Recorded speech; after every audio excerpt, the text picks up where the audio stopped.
Good morning, Teacher Robert. Good morning, classmates. This is our report. Methods of separation. There are different types of separating big or tiny things. Physical manipulation. This method is used to separate components that are heterogeneous mixtures that can be separated by hand. Definitions. Magnetic separation. Strong magnets are used to separate materials with magnetic components.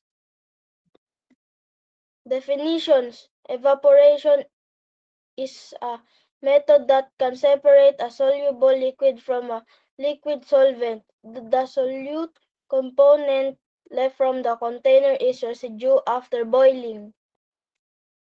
Distillation is the process of separating the components of a mixture by evaporation and condensation.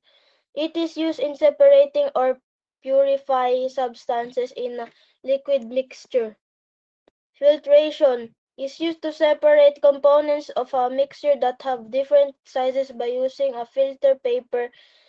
The components that passes through the filter paper is filtrate.